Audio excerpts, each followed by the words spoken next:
Selamat siang. Selamat Siang. siang. Mari awali pertemuan ini dengan tanda kemenangan yang diberikan oleh Tuhan Yesus kepada kita dalam nama Bapa dan Putra dan Roh Kudus. Amin. Amin. Rahmat Tuhan kita Yesus Kristus, cinta kasih Allah dan persekutuan Roh Kudus beserta kita sekarang dan selama-lamanya. Dan marilah kita buka dengan mendaraskan Mazmur 91 dan nanti lanjutkan dengan pembuka. Dalam lindungan Allah. Orang yang duduk dalam lindungan yang maha tinggi dan bermalam dalam naungan yang maha kuasa akan berkata kepada Tuhan, tempat perlindunganku dan kubu pertahananku, Allahku yang kupercayai. Sungguh, dialah yang akan melepaskan engkau dari jerat penangkap burung, dari penyakit sampar yang busuk. Dengan kepaknya, ia akan menudungi engkau, di bawah sayapnya engkau akan berlindung. Kesetiaannya ialah perisai dan pagar tembok. Engkau tak usah takut terhadap kedahsyatan malam, terhadap panah yang terbang di waktu siang, terhadap penyakit sampar yang berjalan di dalam gelap, terhadap penyakit menular yang mengamuk di waktu petang. Walau 1.000 orang rebah di sisimu dan 10.000 di sebelah kananmu, tetapi itu tidak akan menimpamu. Engkau hanya menontonnya dengan matamu sendiri dan melihat pembalasan terhadap orang-orang fasik. Sebab Tuhan ialah tempat perlindunganmu. Yang maha tinggi telah kau buat tempat perteduhanmu. Malapetaka tidak akan menimpa kamu, dan tulah tidak akan mendekat kepada kemahmu. Sebab malaikat-malaikatnya akan diperintahkannya kepadamu untuk menjaga engkau di segala jalanmu. Mereka akan menatang engkau di atas tangannya, supaya kakimu jangan terantuk kepada batu. Singa dan ular tedung akan kau langkai. Engkau akan menginjak anak singa dan ular naga. Sungguh, hatinya melekat kepadaku, maka aku akan meluputkannya. Aku akan membentenginya sebab ia mengenal namaku. Bila ia berseru kepadaku, aku akan menjawab. Aku akan menyertai dia dalam kesesakan. Aku akan meluputkannya dan memuliakannya. Dengan panjang umur akan ku kenyangkan dia dan akan ku perlihatkan kepadanya keselamatan daripadaku. Kita lanjutkan dengan doa pembuka. Allah Bapa yang maha baik, pandanglah kami umat-Mu yang bersatu hati secara virtual akan mendengarkan firman-Mu yang akan diwartakan oleh hamba-Mu terkasih Ibu Sheila. Terangilah kami masing-masing dengan terang Roh Kudus-Mu, agar dengan seksama mendengarkan firman-Mu, sehingga iman kami semakin berkembang, dan kami boleh menghasilkan buah yang sangat lebat, berupa tindakan nyata, perbuatan kasih, keramahan, kelemah lembutan, kesabaran, sukacita, dan damai sejahtera, kesabaran, kesetiaan, dan penguasaan diri. Bapa, kami percaya apa yang akan disampaikan oleh Ibu Sheila semua berasal daripadamu. sekarang kami siap mendengarkan firman-Mu. Dalam nama Tuhan Yesus kami berdoa dan mengucap syukur. Amin. Dan Roh Kudus, amin. Ya. Oke, terima kasih Ibu. Oke, selamat siang teman-teman semuanya, Shalom. Hari ini kita bebarengan dengan doa bangsa dan negara ya, tapi bukan berarti kita tidak berdoa bagi bangsa dan negara, tetap di dalam sikap hidup kita, di dalam ibadah kali ini pun kita juga selalu bawa bangsa negara ini di dalam doa kita. Hari ini kita akan bahas dari teladan Santa Flavia. Aku coba untuk share screen sebentar.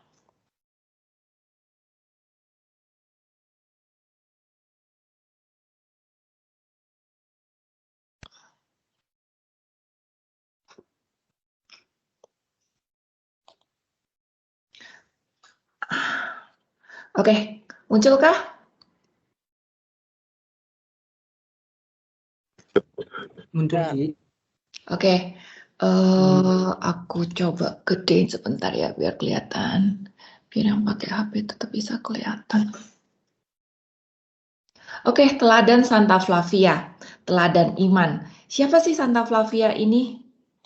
Santa Flavia ini ya, dia itu orang Romawi. Dia hidup di tahun 60 sampai 96 Masehi. Jadi kalau lihat di tahunnya antara tahun 60 sampai tahun 96 itu tuh berarti dia masih kurang lebih satu angkatan dengan Tuhan Yesus kan. Tuhan Yesus kan umur 33 itu. Jadi tahun 60-an itu para rasul itu juga masih ada, Santo Paulus itu juga masih ada, kayak gituan gitu. Jadi dia itu hidup di masa-masa yang dimana masih kurang lebih sama dengan Tuhan Yesus. Dan kalau kita ingat tahun 60-an, tahun 70-an itu adalah masa di mana Christianity itu sangat krusial. Sangat krusial karena semua pengikut Kristus itu banyak sekali ditangkap, dibunuh, dan bahkan badannya ini dibakar untuk dijadikan lampu jalanan. Itu keadaan pada waktu itu. Juga kalau ingat namanya Kaisar Nero, itu tuh dia menghancurkan Yerusalem dan juga Bait Allah itu tuh di tahun 69. Nah, ini semua terjadi di zamannya Santa Flavia. Padahal Santa Flavia ini sendiri, dia itu adalah orang Romawi. Dan dia bukan orang sembarangan. Dia bukan orang sembarangan. Dia itu somebody, dia tuh penggede. Karena kakeknya dia itu adalah raja. Kakeknya dia adalah raja, lalu omnya dia itu adalah raja. Suaminya dia memang bukan raja karena dia kan perempuan kan. Jadi omnya dia itu adalah raja, lalu anak-anaknya dia dua cowok itu salah satu itu bakal menjadi calon raja. Karena omnya itu tadi nggak punya anak, jadi adopsi anak-anaknya Flavia ini untuk bakal dijadikan sebagai calon penerus raja. Jadi Santa Flavia ini bukan orang sembarangan. Dia adalah keluarga kerajaan. Maka sebagai keluarga kerajaan, dia itu punya power. Walaupun perempuan dia punya power. Dia punya uang, dia punya kekuasaan, dia punya segalanya. Ini Santa Flavia. Terus lagi, dia adalah orang Romawi. Nah, kalau kita ingat, orang Romawi itu kan yang menjajah bangsa Yahudi. Penjajah. Jadi powernya dia itu luar biasa banget. Tapi nggak tahu bagaimana pada waktu itu ya, Santa Flavia itu menikah dengan yang namanya Santo Clemens. Nah, Clemens ini tahu-tahu dia juga pejabat tinggi ya, jadi bukan orang sembarangan juga suaminya dia. Nah, Clemens ini tahu-tahu tertarik dengan Christianity dan dia mulai mempraktekkan agamanya, Christianity ini tadi. Santa Flavia ikut, mulai tertarik juga dengan Christianity dan menjalani ritual-ritual Christianity. Karena pada waktu itu seluruh pengikut Kristus itu dibunuh dan dikucilkan dan mengalami aniaya yang luar biasa, ini Santa Flavia dengan Clemens suaminya juga mengalami hal yang sama. Walaupun mereka adalah orang Romawi, walaupun mereka adalah keluarga kerajaan, walaupun mereka punya power dan mereka pejabat, tetap mereka dipaksa untuk meninggalkan iman Kristianitinya itu tadi dan kembali kepada adat Romawi seperti yang lain-lainnya. Tapi rupanya mereka nggak mau meninggalkan imannya.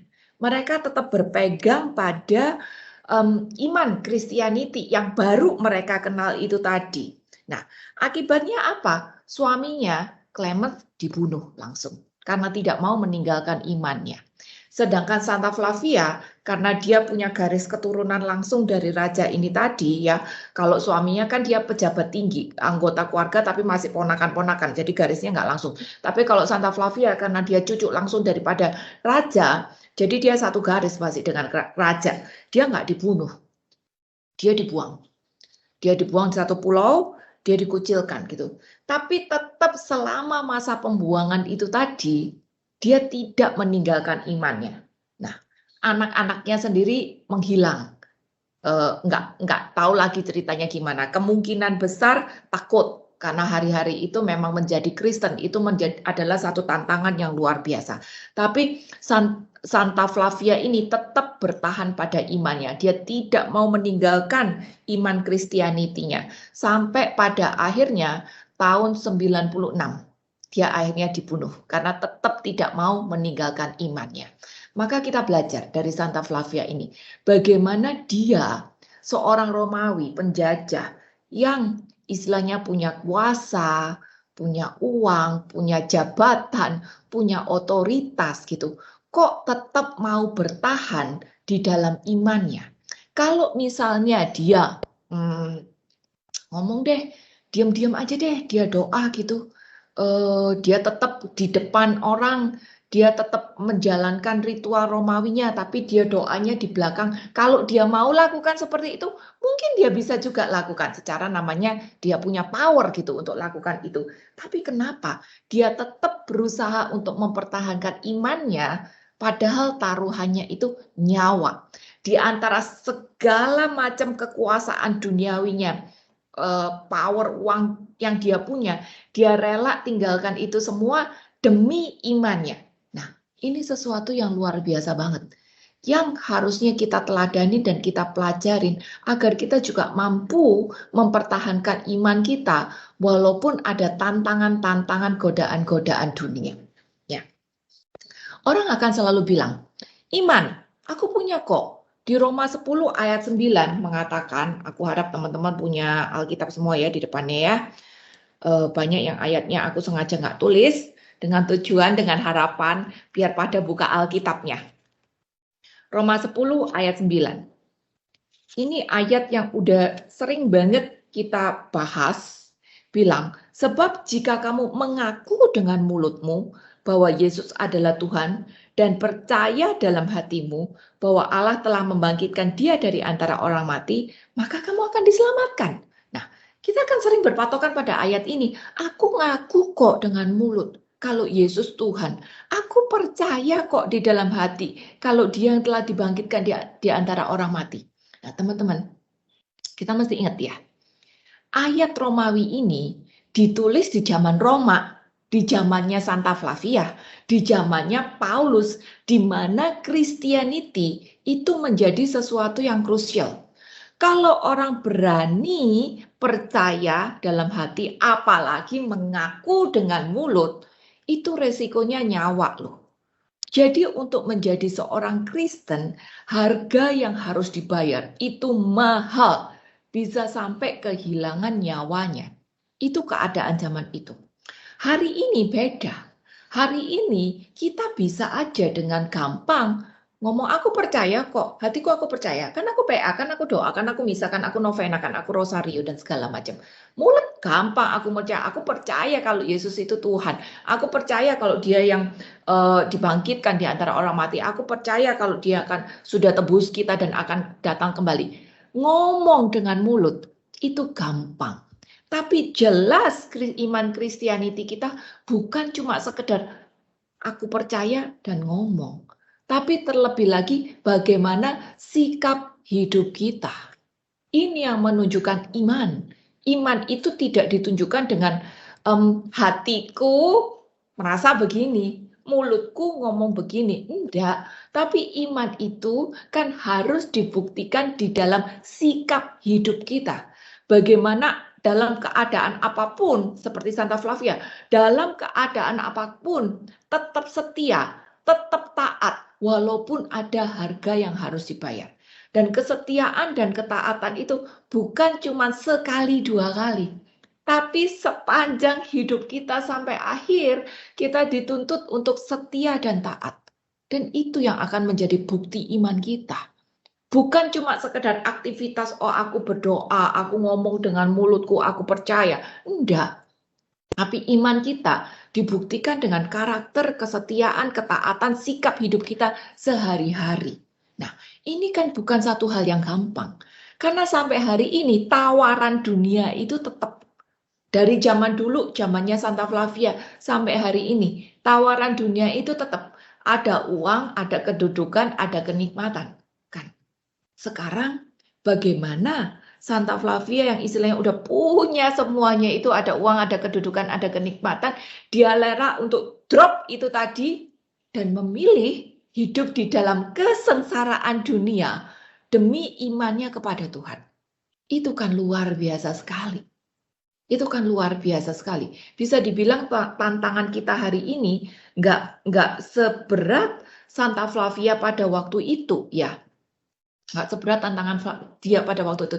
Tapi tetap kita diperhadapkan dengan misalnya, oh hari ini aku mau kerja, atau hari ini aku komit untuk jampe aku. Oh, ada yang menawarkan kayak Pak Santo kemarin sharing. Ada yang menawarkan kedudukan, tapi aku harus berpindah kiblat gitu. Oh, ada yang menawarkan aku untuk mendapat kenikmatan, uang kek, apa kek, power kek, tapi aku disuruh begini gitu.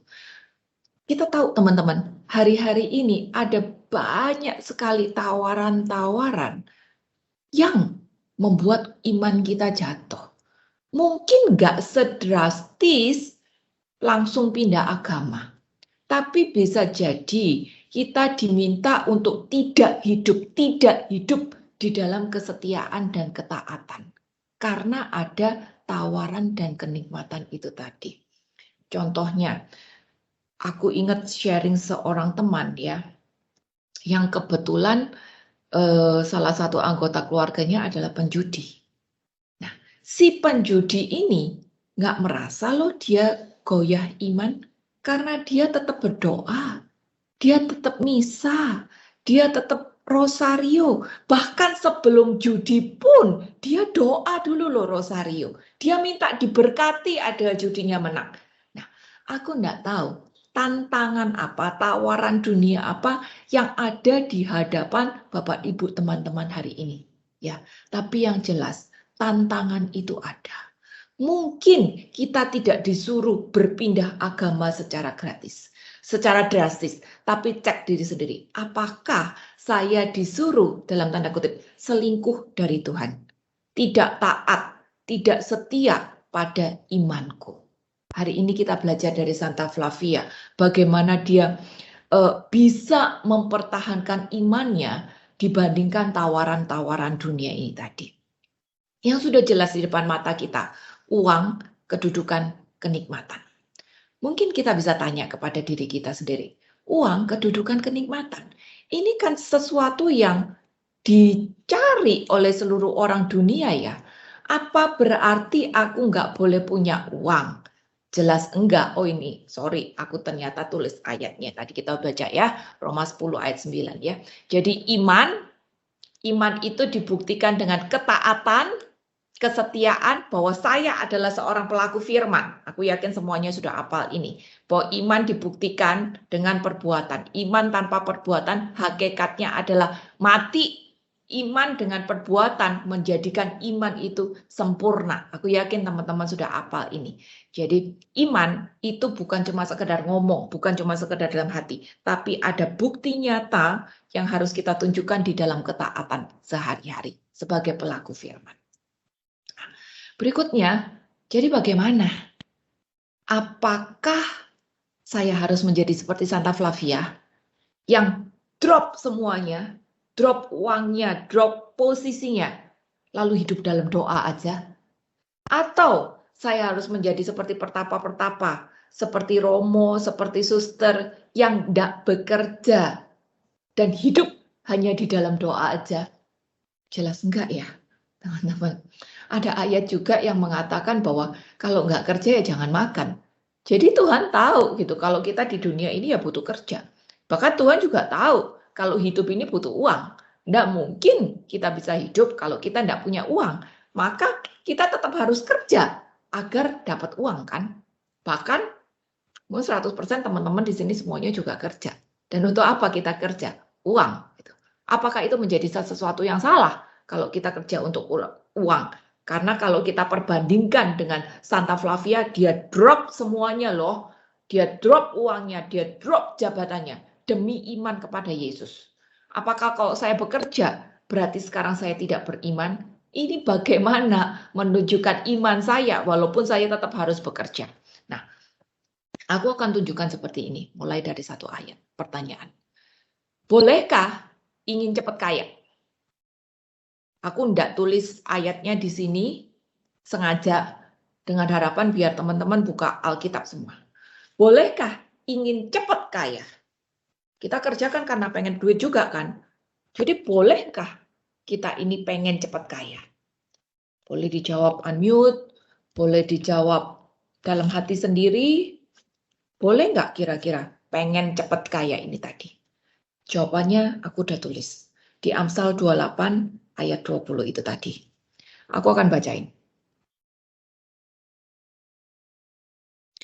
Orang yang dapat dipercaya mendapat banyak berkat, tapi orang yang ingin cepat menjadi kaya tidak akan luput dari hukuman. Teman-teman, Bapak Ibu, tulisannya jelas ya. Orang yang ingin cepat menjadi kaya tidak akan luput dari hukuman. Ternyata ayat melarang kita untuk pengen cepat jadi kaya loh. Pengen cepat kaya itu salah. Kita akan tidak luput dari hukuman kalau kita pengen cepat kaya.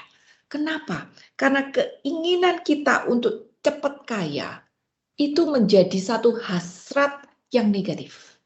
Keinginan itu kan ada di dalam hati dan pikiran kita. Kalau kita pengen cepat-cepat, berarti yang menjadi hasrat fokus di dalam hati dan pikiran ini, mau cepat kaya lah, mau cepat kaya. Dan kalau kita sudah punya hasrat seperti itu, pengen cepat-cepat, itu pasti bawaannya segala cara dihalalkan aja. Kalau pengen cepat-cepat. Segala sesuatu yang di dalam Tuhan, itu pasti ada prosesnya. Segala sesuatu yang Tuhan berikan kepada kita, itu tidak mungkin instan. Semua pasti ada prosesnya. Sedangkan manusia, sifat dasarnya manusia kan pengen cepat-cepat. Maka kita harus berusaha untuk menekan keinginan, hasrat negatif ini tadi, untuk pengen cepat-cepat, termasuk pengen cepat kaya.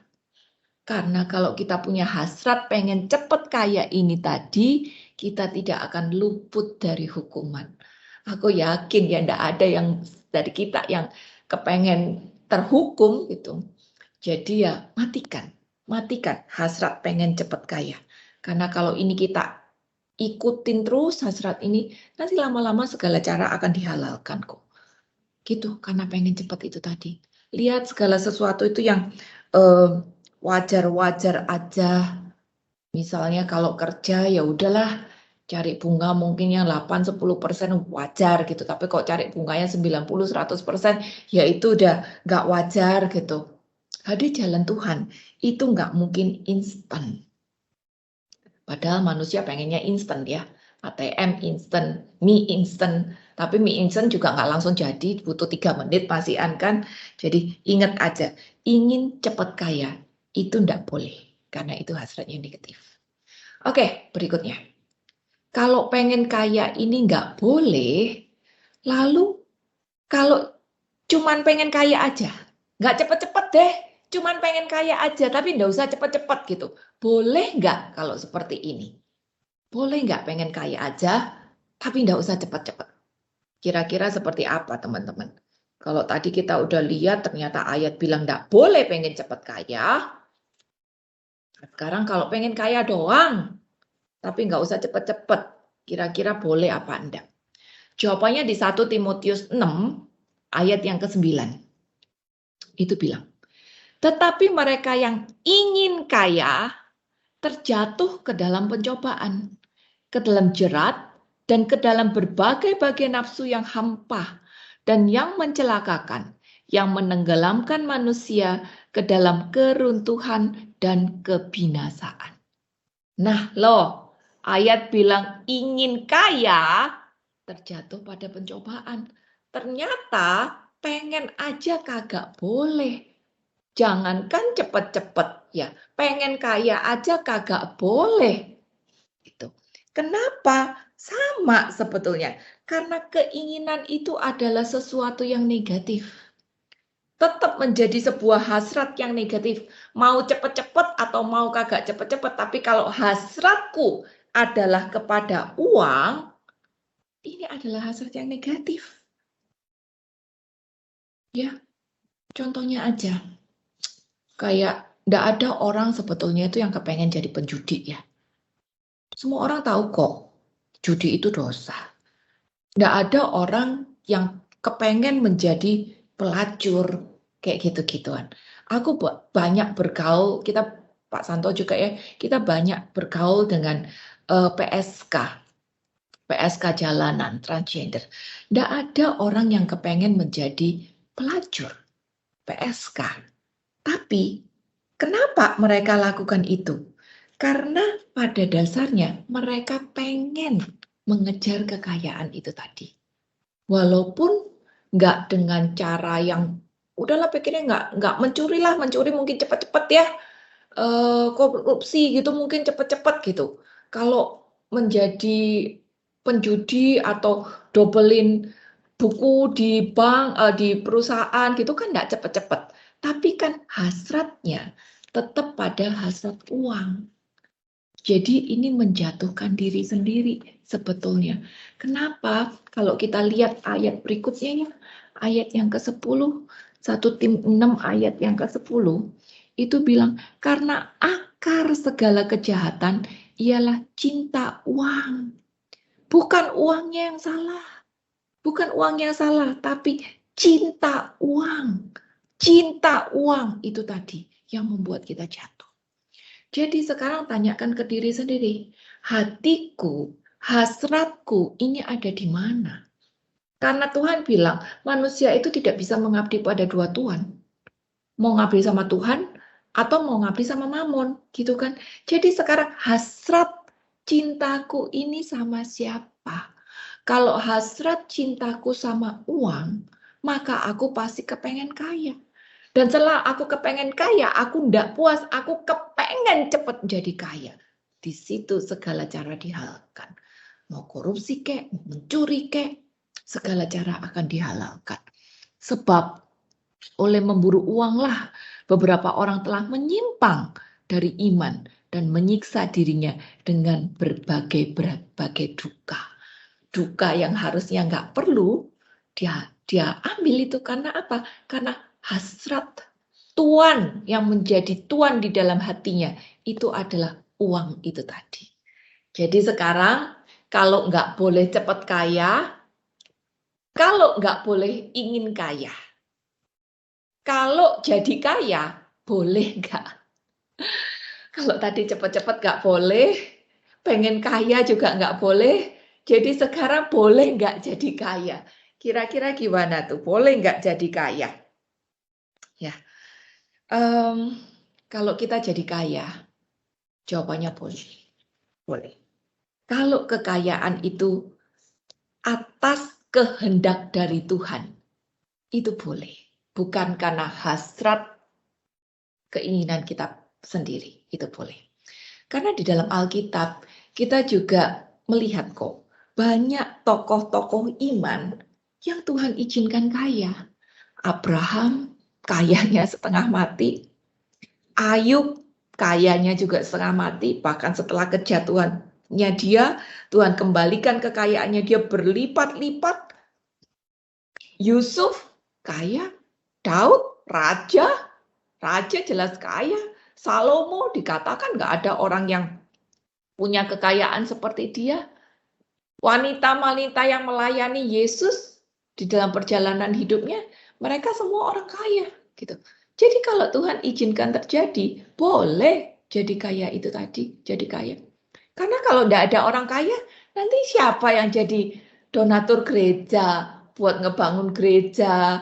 Hari ini kalau kita lihat ya banyak orang sakit, yang kayak di Samadhi aja selalu ada donatur untuk makanan, untuk obat, untuk desinfektan, untuk kehidupan mereka sehari-hari gitu. Itu duit gede semua. Jadi siapa yang ngirim? Ya orang kaya lah gitu.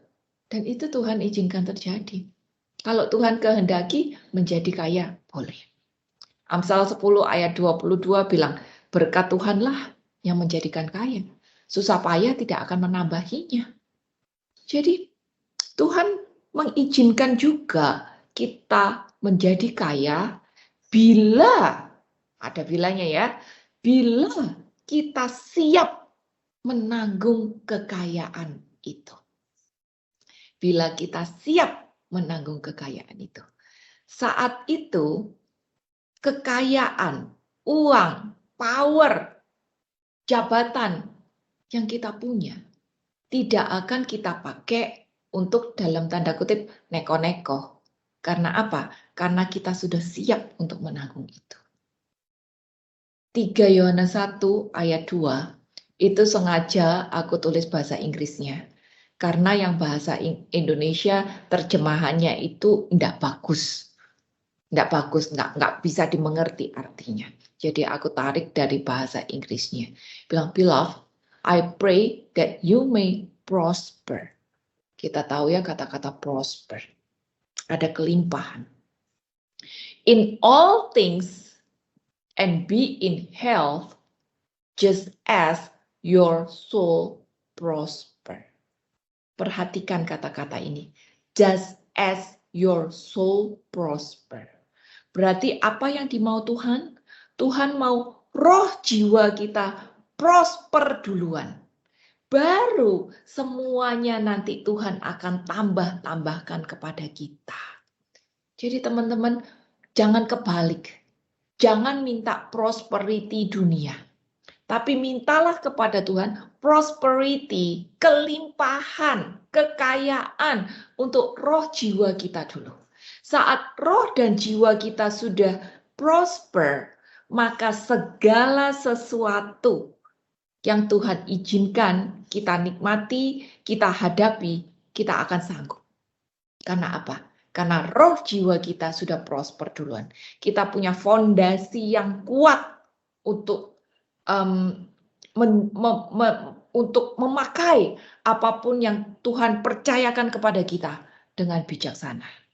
Jadi kalau roh jiwa kita kuat, kita dikasih kekayaan uang, kita nggak akan neko-neko, itu aja deh. Saat itu baru Tuhan akan mengizinkan kita, mungkin dengan kehendak Tuhan ya, untuk kaya secara duniawi. Tapi hari ini bagian kita adalah berpikir bagaimana agar kita bisa mendapat kelimpahan, kekayaan di dalam roh jiwa itu. Karena itu jauh lebih penting untuk hidup kita. Karena itu bernilai kekal. Jadi Bapak Ibu teman-teman ikut teladan dari Santa Flavia ya. Iman kita ini harus lebih tinggi daripada uang. Hati dan pikiran kita ini hasratnya harus pada Tuhan, bukan pada uang. Matius 6 ayat 24, tak seorang pun dapat mengabdi kepada Tuhan. kepada dua tuan. Karena jika demikian, ia akan membenci seorang dan mengasihi yang lain. Atau ia akan setia kepada yang seorang dan tidak mengindahkan yang lain. Kamu tidak dapat mengabdi kepada Allah dan kepada Mamon. Teman-teman, ini ayat keluar dari mulut Tuhan Yesus sendiri loh.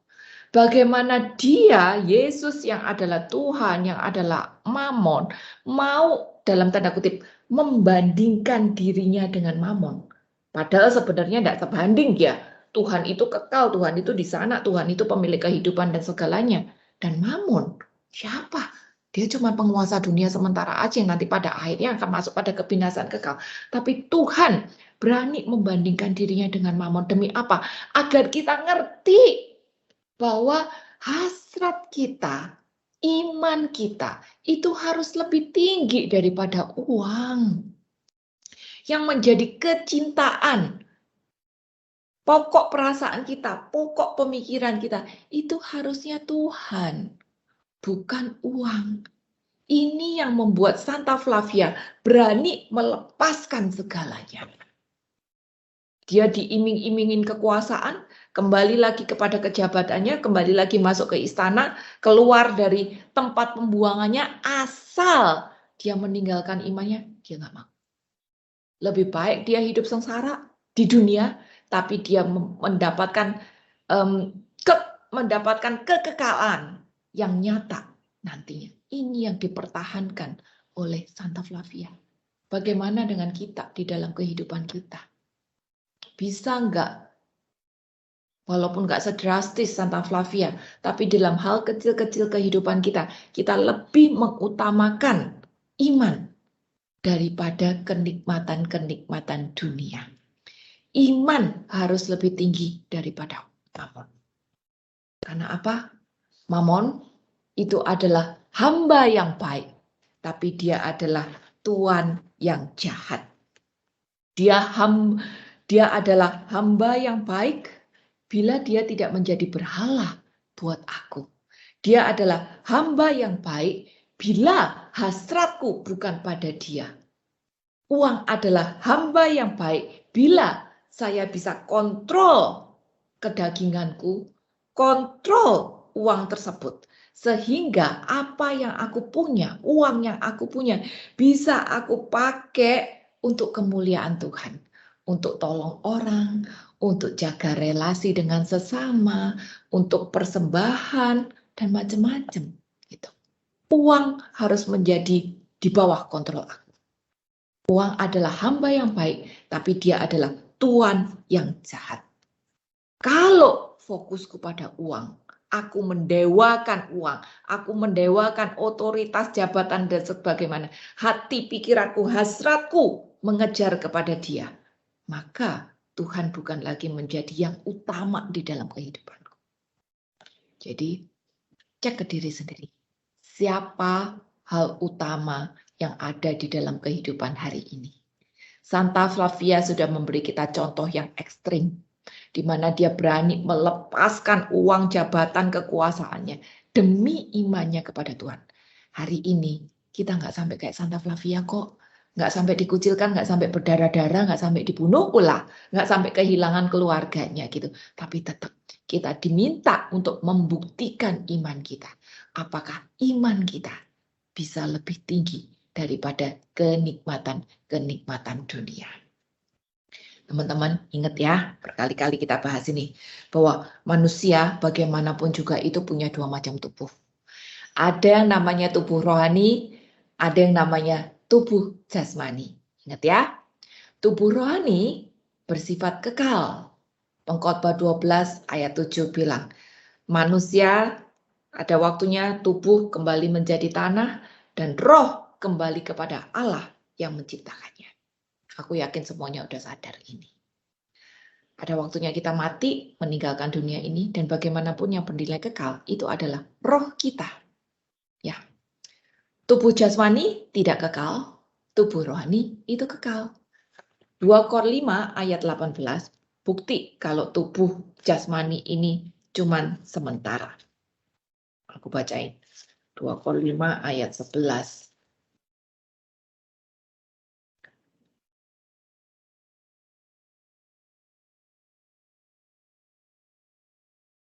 2 Kor 5 ayat 18.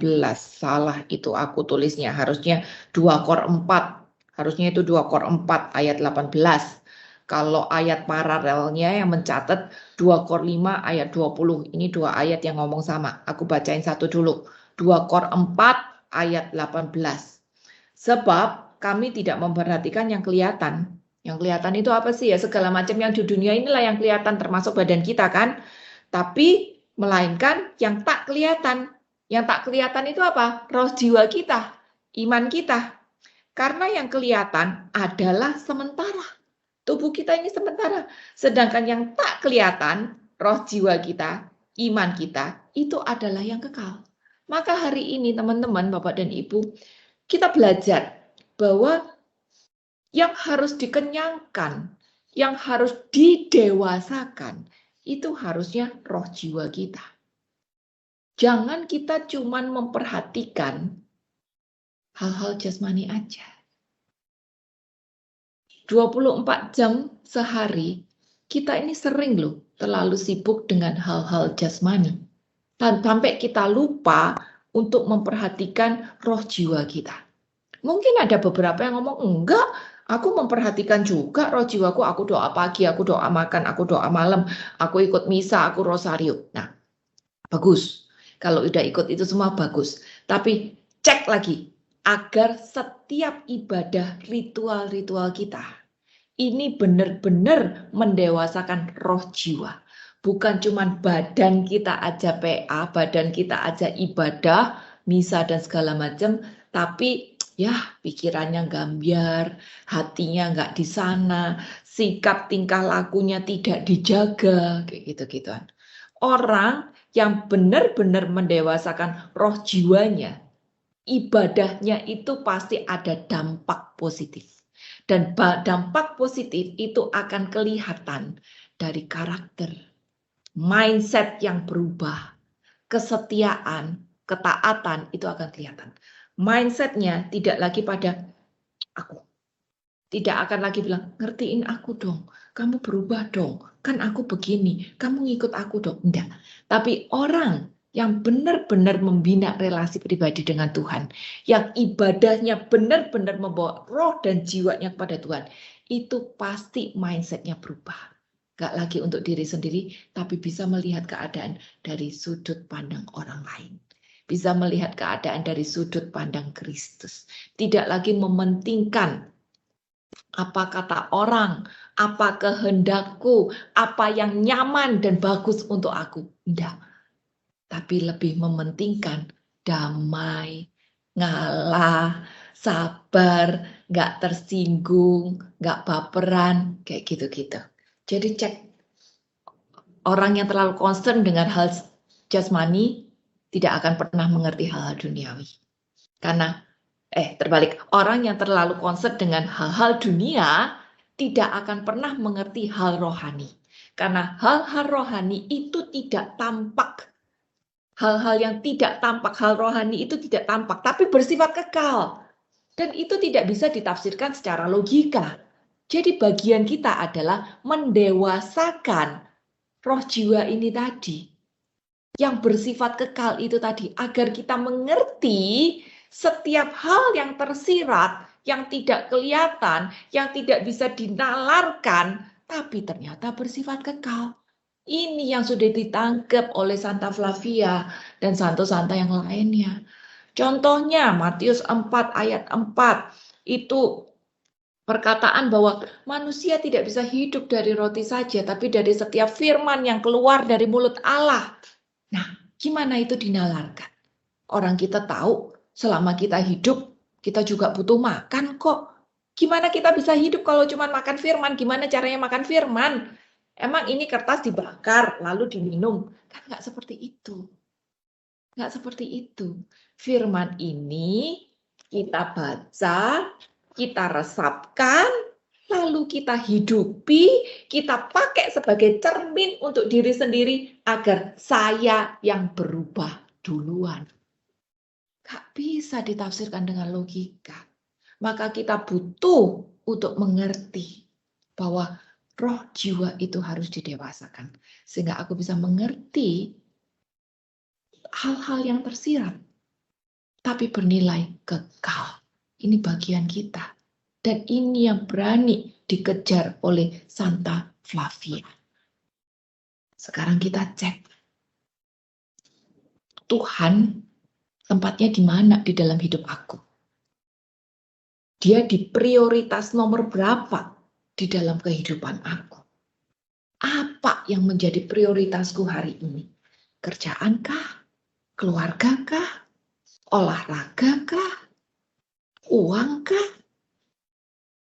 Komunitasku kah? Teman arisanku kah? Tuhan itu di nomor berapa hari ini? Nah, coba cek diri sendiri. Punya teman nggak salah. Kerja nggak salah. Diet nggak salah. Makan juga nggak salah. Olahraga juga nggak salah. Tapi prioritas utama harus Tuhan.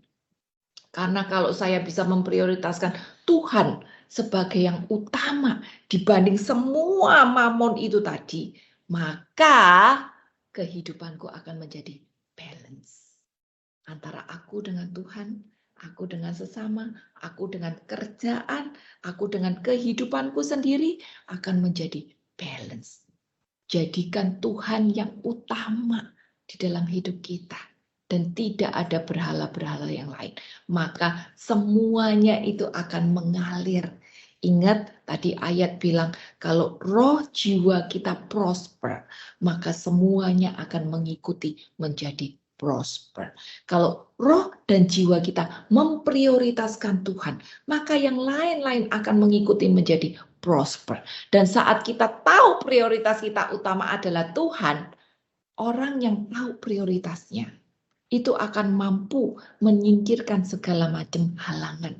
Demi apa? Demi mendapatkan prioritas itu tadi.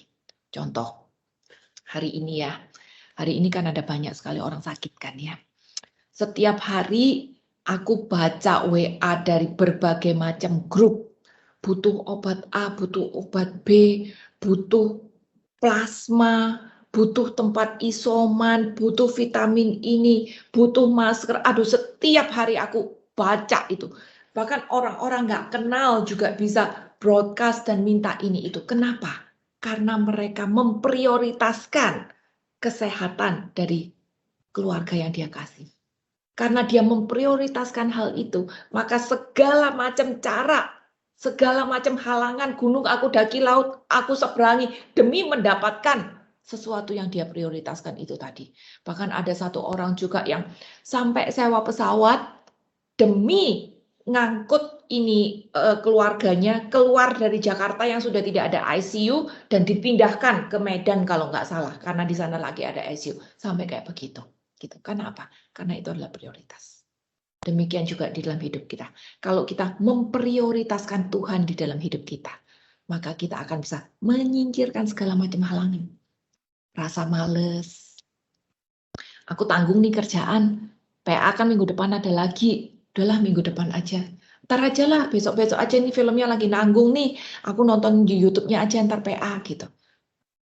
Lagi diajak teman, PA aja ntar kapan-kapan gitu. Jadi kalau Tuhan menjadi prioritas, kita akan mampu menyingkirkan segala macam halangan itu tadi. Itu yang terjadi sama Santa Flavia. Sampai akhirnya dia mendapatkan prosperity di dalam roh dan jiwanya. Jadi teman-teman, 1 Timotius 6 ayat 10, kita udah baca tadi. Punya uang nggak salah, kaya nggak salah, punya kekuasaan nggak salah. Tapi rasa cinta akan berhala-berhala itu tadi yang membuat kita menyimpang. PA hari ini mengingatkan kita agar kembali mengatur prioritas utama kita. Biar Tuhan menjadi yang utama di dalam kehidupan kita.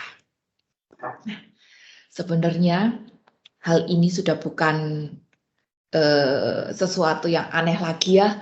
Karena itu sudah dinubuatkan 2 Timotius 3 ayat 1 dan 2. Itu bicara tentang tanda-tanda akhir zaman. Ketahuilah bahwa pada hari-hari terakhir akan datang masa yang sukar. manusia akan mencintai dirinya sendiri dan menjadi hamba uang. Mereka akan membual dan menyombongkan diri. Mereka akan menjadi pemfitnah, mereka akan berontak terhadap orang tua dan tidak tahu berterima kasih, tidak mempedulikan agama, dan sebagainya dan sebagainya ya. Tapi rasa cinta diri dan hamba uang ini adalah termasuk tanda-tanda akhir zaman. Teman-teman, bagian kita agar kita tidak jatuh pada kesalahan yang sama. Kita yang adalah orang beriman, kita harus berani menetapkan prioritas kita. Biarkan Tuhan menjadi hasrat utama di dalam hati dan pikiranku. Sehingga hati dan pikiranku, roh jiwaku prosper.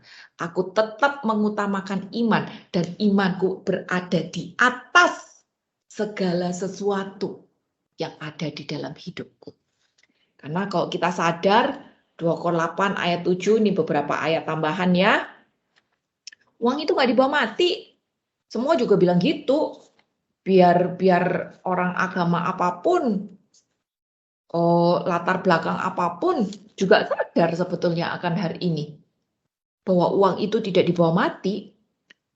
2 Korintus 8 ayat 7 sampai 9. Maka sekarang sama seperti kamu kaya dalam segala sesuatu, dalam iman, dalam perkataan, dalam pengetahuan, dalam kesungguhan untuk membantu, dan dalam kasihmu terhadap kami. Demikian juga hendaknya kamu kaya dalam pelayanan kasih ini.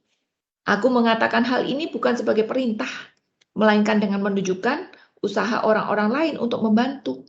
Aku mau menguji keikhlasan kasihmu, karena kamu telah mengenal kasih karunia Tuhan kita Yesus Kristus, bahwa Ia yang oleh karena kamu menjadi miskin, sekalipun Ia kaya, supaya kamu menjadi kaya oleh karena kemiskinannya. Ayat ini menunjukkan uang nggak dibawa mati.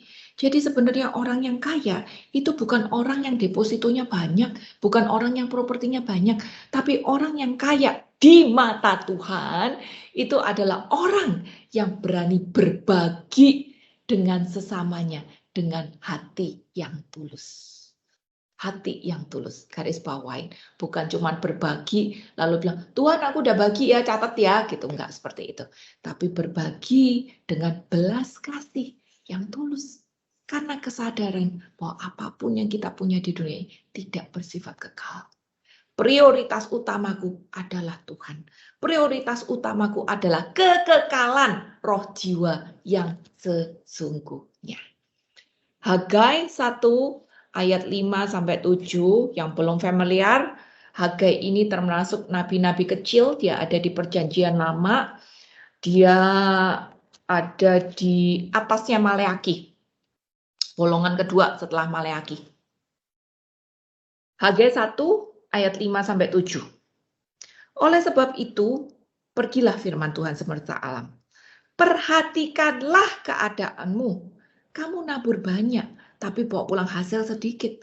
Kamu makan tapi tidak sampai kenyang. Kamu minum tapi tidak sampai puas. Kamu berpakaian tapi badanmu tidak sampai panas. Dan orang yang bekerja untuk upah, ia bekerja untuk upah yang ditaruh dalam pundi-pundi yang berlobang. Beginilah firman Tuhan semesta alam. Perhatikanlah keadaanmu. Sampai 2 kali ditulis. Perhatikanlah keadaanmu. Berarti apa? Ayat suruh kita lihat diri sendiri. Nggak usah pusing sama orang lain. Nggak usah menghakimi. Nggak usah menilai orang lain. Itu bukan bagian kita. Tapi kita harus bisa memperhatikan diri sendiri. Jangan sampai kita prioritas salah. Kalau kita pengen cepat kaya. Kalau kita pengen kaya. Kita kerja. Mungkin deposito banyak. Mungkin properti banyak. Tapi kita tidak akan pernah puas. Kenapa? Karena kepuasan yang sesungguhnya itu hanya ada di dalam Tuhan. Kalau kita membiarkan Tuhan bertahta di tempat di mana seharusnya dia berada di dalam hidup kita, di situ kita akan merasa puas. Apa gunanya kita punya kekayaan berlimpah-limpah, kita punya jabatan, kita punya power yang luar biasa, tapi dalam 5 bulan ini stres, lalu lari ke narkoba, gak ada gunanya juga kan. Itu bukan sesuatu yang kekal. Itu bukan bukti prosperity untuk roh jiwa kita. Tapi orang yang punya relasi pribadi dengan Tuhan. Orang yang memprioritaskan Tuhan di dalam hidupnya. Mungkin kekayaannya biasa-biasa aja, tapi ada rasa puas di dalam hidupnya. Ada rasa damai sejahtera yang sejati di dalam hidupnya. Dan tidak akan memakai apa yang Tuhan udah percayakan di dalam hidupnya untuk sesuatu. Waktu, uang, tenaga ya, yang Tuhan udah percayakan ya, tidak akan dipakai untuk sesuatu yang neko-neko. Makan kebanyakan lemak, narkoba, mabok-mabokan, nonton Netflix sampai 20 jam sehari gitu. Enggak. Kita akan bisa memakai kehidupan ini sebagai sebuah persembahan yang sesungguhnya. Itu yang dialami oleh Santa Flavia, dan itu pula yang harus kita pelajari di dalam hidup beriman kita. Kita perhatikan hidup kita sendiri agar hasrat kita, hasrat roh jiwa kita benar-benar hanya Tuhan yang kita prioritaskan. Maka kita tidak akan memakai kehidupan menjadi sebuah kesia-siaan. Kita tidak akan jatuh pada rasa tidak puas yang membinasakan juga. Amsal 30 ayat 8 dan 9. Jauhkanlah daripadaku kecurangan dan kebohongan. Jangan berikan kepadaku kemiskinan atau kekayaan. Biarkan aku menikmati makanan yang menjadi bagianku. Supaya kalau aku kenyang, aku tidak menyangkal dan berkata, siapa Tuhan itu? Atau kalau aku miskin, aku mencuri dan mencemarkan nama Allah. Ini sikap orang yang imannya lebih tinggi daripada mamon. Dia tidak minta lagi Tuhan, lagi Tuhan, lagi Tuhan. Tapi dia minta sama Tuhan, Tuhan berikan apa yang memang kau pikir cukup untuk aku, cocok untuk aku. Biar aku tidak mempermalukan engkau. Kalau aku berlebih, aku jadi pakai beli yang boten-boten. Atau kalau aku kekurangan, aku jadi malah mencuri dan sebagainya. Gitu. Tapi berikan kepada aku apa yang memang menjadi hakku dari engkau. Jadi teman-teman, ini juga yang harus menjadi doa kita. Biarkan iman kita lebih tinggi daripada mamon. Biarkan prioritas hidup kita hanya tertuju kepada Tuhan. Dan nanti segala sesuatu akan mengikuti dengan baik. Hidup kita tidak akan menjadi sebuah kesia-siaan, tapi hidup kita akan bisa menjadi berguna. Bukan hanya untuk diri sendiri, tapi juga untuk orang-orang di sekitar kita. Dan terlebih lagi, saat iman kita prosper, fokus hidup kita jelas. Kita akan bisa mendapatkan kekayaan dan kekekalan yang sesungguhnya, yaitu kerajaan surga. 1 Yohanes 3 ayat yang ke-6.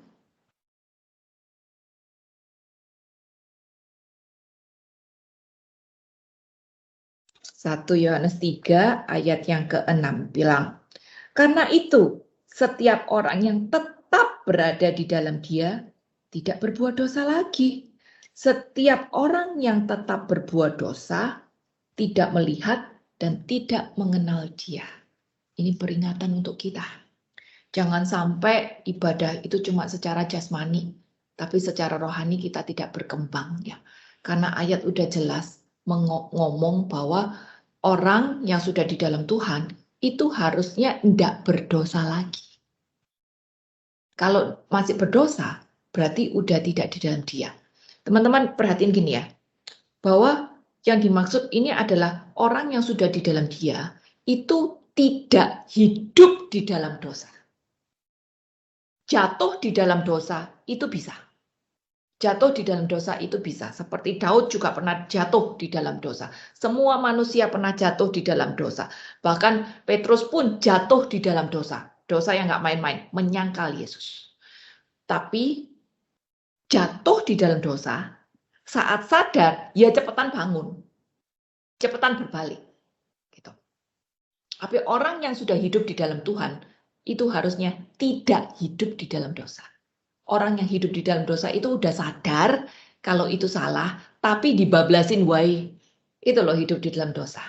Jadi kita harusnya sudah tidak hidup di dalam dosa. Jatuh di dalam dosa wajar, tapi cepetan balik lagi. Jadi bagaimana biar kita tidak jatuh terus? Pastiin ibadah kita itu bukan cuma badan doang, tapi membawa roh dan jiwa kita makin dekat sama Allah, makin berkembang, makin prosper. Karena apa? Karena Allah melihat hati kita. Manusia boleh melihat apa yang di depan mata, tapi Tuhan melihat apa yang di dalam hati. Orang mungkin pikir saya hebat, saya pelayanan, saya donasi banyak, saya tahu ini, saya tahu itu. Tapi Tuhan tidak melihat itu. Tuhan melihat hati kita. Tuhan melihat perubahan kita. Ya, itu bagian kita. Aku tahu ini bukan sesuatu yang gampang untuk punya sikap iman yang terus berkembang di dalam kesetiaan, di dalam ketaatan, apalagi saat mendapatkan tantangan, cobaan, ujian, godaan, itu bukan sesuatu yang gampang. 1-2 kali mungkin gampang, tapi kalau sepanjang hidup kita, itu bukan sesuatu yang gampang. Maka ayat terakhir, Amsal 20 ayat 6 bilang, banyak orang menyebut diri baik hati. Tapi siapa yang setia? Tapi orang setia, siapa menemukannya? Bagian kita kayak Santa Flavia. Puluhan tahun dia dibuang, puluhan tahun dia diiming-imingin. Ayo kalau kamu drop imanmu, balik masuk lagi ke kerajaan. Anakmu jadi raja lagi, kamu bisa hidup enak, kamu bisa hidup nyaman lagi. Tapi selama puluhan tahun juga, dia tetap mempertahankan imannya. Dia tidak jatuh. Dia tetap setia. Dan bahkan dia makin prosper dalam roh jiwa, dalam iman. Makin bertumbuh, makin berkembang dalam iman. Itu juga yang harus kita usahakan. Kalau kita bisa usahakan itu, Amsal 2 ayat 8 bilang, orang yang setia sama Tuhan akan dijaga jalannya.